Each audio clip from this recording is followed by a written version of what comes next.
If your old age security payment lands on July 29th and the number on your bank statement doesn't match what you expected, you are not alone and you are not looking at a mistake.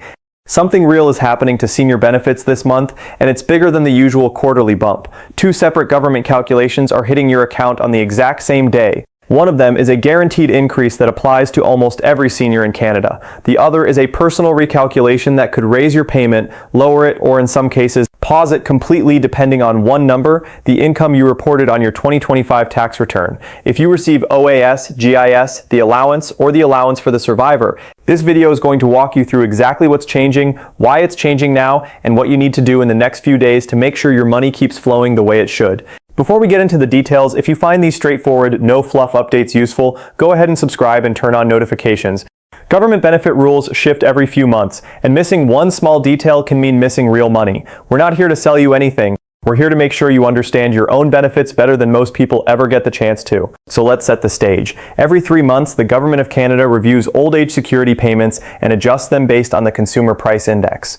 Most of the time, that adjustment is small, sometimes a fraction of a percent, sometimes nothing at all. But for the July to September 2026 quarter, Service Canada has confirmed a 1.2% increase, and according to the official OAS payment amounts page on canada.ca, that brings the total increase over the past 12 months from July 2025 to July 2026 to 2.3%. That's the largest quarterly bump of the year so far, and it lands with your July 29th deposit. But here's the part that catches a lot of seniors off guard every single year, and it's the reason we're spending real time on this topic instead of just giving you a quick headline. July isn't just a quarterly OAS adjustment month, it's also the annual reset month for the Guaranteed Income Supplement, the allowance, and the allowance for the survivor. Every July, Service Canada throws out last year's income figure and replaces it with your most recently filed tax return. For this cycle, that means your 2025 tax return is now the number that determines your GIS for the entire period running from July 2026 through June 2027. So if your income went up in 2025, your GIS could go down. If your income dropped, your GIS could go up. And if you haven't filed your 2025 taxes yet, your payment could be paused entirely until Service Canada has something to calculate from.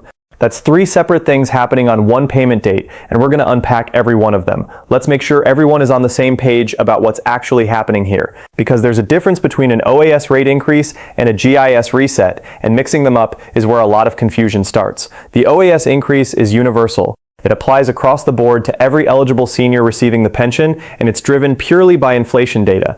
Service Canada compares average consumer price index figures from one 3-month period to another, and if prices have gone up, your payment goes up to match. It never goes down, even if prices fall or stay flat, because the Old Age Security Act protects benefits from ever decreasing due to a CPI dip.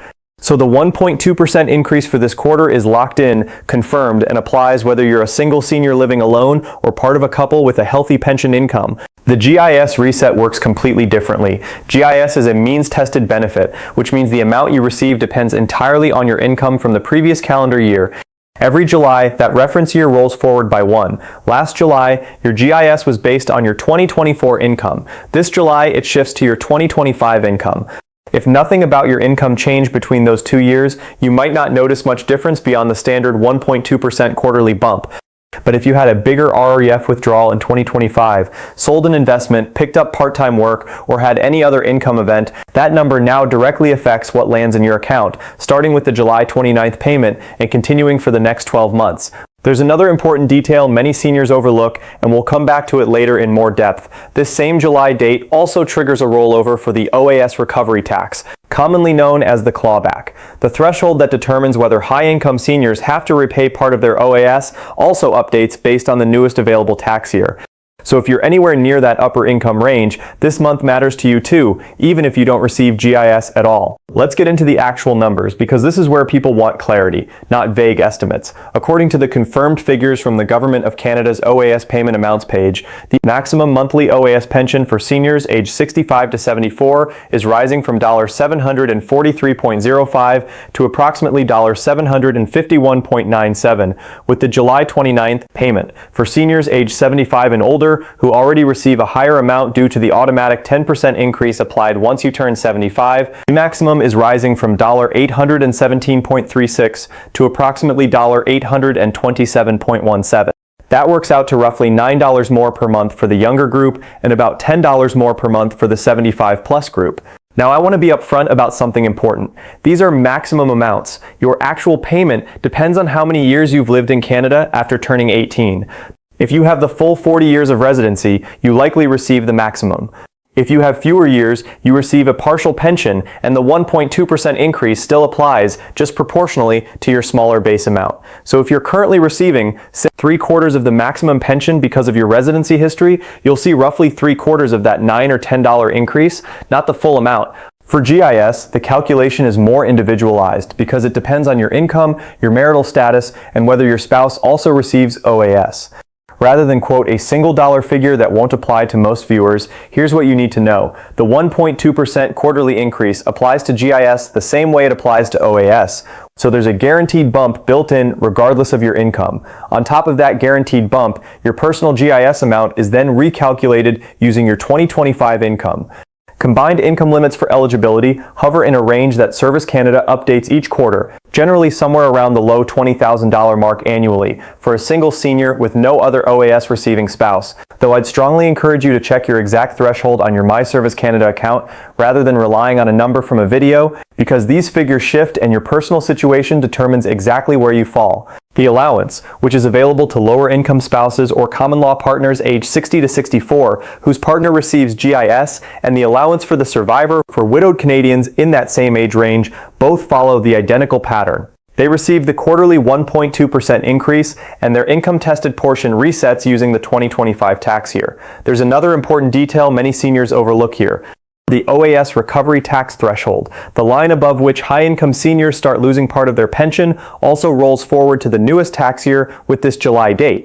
Multiple financial guides tracking this update have reported the threshold landing somewhere in the low to mid $90,000 range for net income, though I'd encourage anyone close to that range to confirm the exact penny figure directly with Service Canada or a tax professional, since clawback calculations can involve details specific to your return. Let's talk about exactly who needs to pay attention here, because not every senior is affected in the same way. First, every single OAS recipient benefits from the 1.2% quarterly increase. That's the easy part. If you receive OAS at all, your July 29th payment will be higher than your June payment, full stop, regardless of your income or marital status. Second, GIS recipients need to pay closer attention. If your 2025 income was roughly similar to your 2024 income, you'll likely see a modest change, mostly driven by the 1.2% increase, and your GIS eligibility will probably continue as expected. But if your 2025 income was notably higher than 2024, perhaps because of a large RRIF withdrawal, a capital gain from selling property or investments, or new part-time employment income, your GIS payment could shrink, and in some cases, disappear entirely for this payment cycle.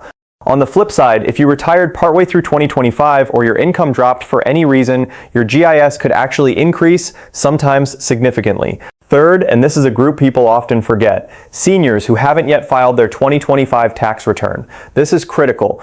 Service Canada cannot recalculate your GIS if they don't have your 2025 return on file.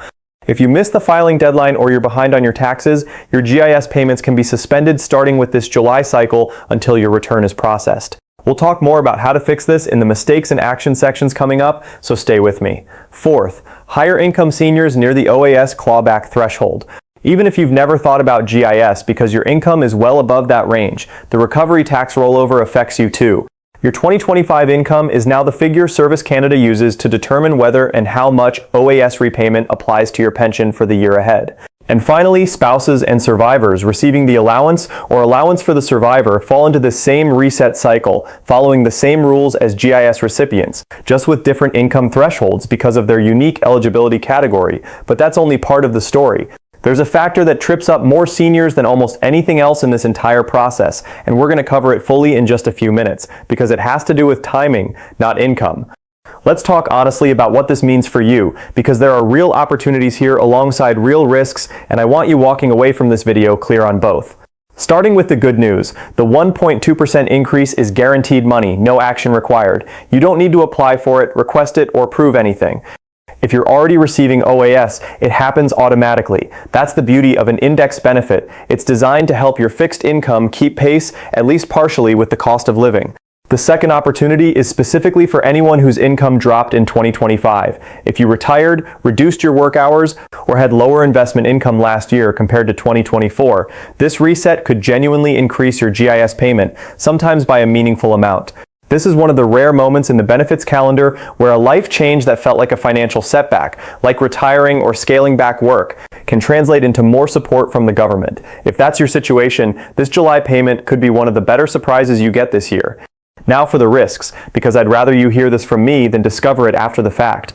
The biggest risk is the opposite scenario, a higher 2025 income unexpectedly reducing or eliminating your GIS. This catches people off guard constantly, especially seniors who took a larger RREF withdrawal for a one-time expense like a home repair, a family gift, or a medical cost, without realizing that withdrawal would count as income and potentially push them past the GIS threshold for an entire 12-month period.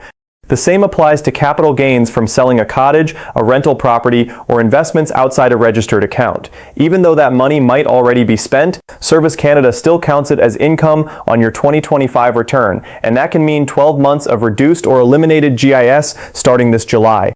There's another important detail many seniors overlook here too, and it's actually a relief valve most people don't know exists. If your income dropped because you retired, or you lost a pension source, or your spouse passed away, you may be able to ask Service Canada to estimate your current year income instead of using your prior year's tax return. This provision exists specifically for situations where your circumstances change significantly, and it can prevent your GIS from being based on an outdated, higher income figure. It's not automatic though, you generally need to request this adjustment yourself, which is exactly the kind of detail we'll cover in the action steps later. The third risk worth flagging is for anyone near the OAS clawback threshold. If your 2025 income pushed you above that line, even by a modest amount, you could see a portion of your OAS withheld starting with this payment cycle and continuing through the year. This isn't a penalty, it's a repayment mechanism built into the system for higher income retirees, but it still means less money in your pocket if you're not expecting it. Let's lock in the dates and rules you actually need to remember, because this is the part worth writing down. The new OAS rate, reflecting the 1.2% increase, takes effect for the July to September 2026 quarter, and the first payment at that new rate arrives on Wednesday, July 29, 2026. Your June payment issued on June 26th was still at the previous, lower rate, so the July 29th deposit is your first real look at the new numbers. The GIS annual reset also takes effect on that same July 29th date, and it governs your GIS amount for a full 12-month payment cycle, running from July 2026 through June 2027. This is not a temporary adjustment. Whatever your GIS is recalculated to this, July generally stays in place until the next annual reset next July, unless you report a significant income change in the meantime through the provision we just mentioned. The tax filing deadline that made this whole reset possible was April 30th, 2026 for your 2025 tax return. If you filed on time, Service Canada has had time to process your return and incorporate it into this recalculation. If you filed late or haven't filed at all, your GIS recalculation and potentially your payments could be delayed or paused until your return is processed. This is genuinely one of the most important rules in the entire GIS program. You must file every year, even if you have no taxable income and even if you think you don't need to. Filing a return with zero income is still filing, and it's still required for Service Canada to keep your GIS active.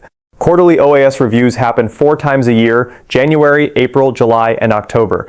So mark your calendar now for the next check-in point in October 2026, when Service Canada will review the Consumer Price Index again and determine whether another increase applies. We don't know that number yet, since it depends on inflation data that hasn't been finalized, so treat any October estimate you see online as speculation until Service Canada confirms it officially. For those close to the OAS clawback range, the recovery tax repayment period also follows this July to June cycle, meaning your 2025 net income determines your repayment obligation for the entire year ahead, not just for a single quarter. Let's talk about where seniors most often go wrong with this July transition, because avoiding these mistakes is honestly more valuable than memorizing every dollar figure we've covered.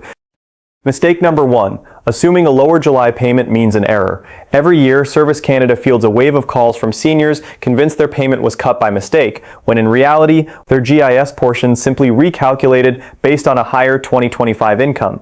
Before assuming something went wrong, take a few minutes to compare your 2024 and 2025 income yourself. If your 2025 income was higher, a reduced GIS payment likely isn't an error at all. It's the system working as designed.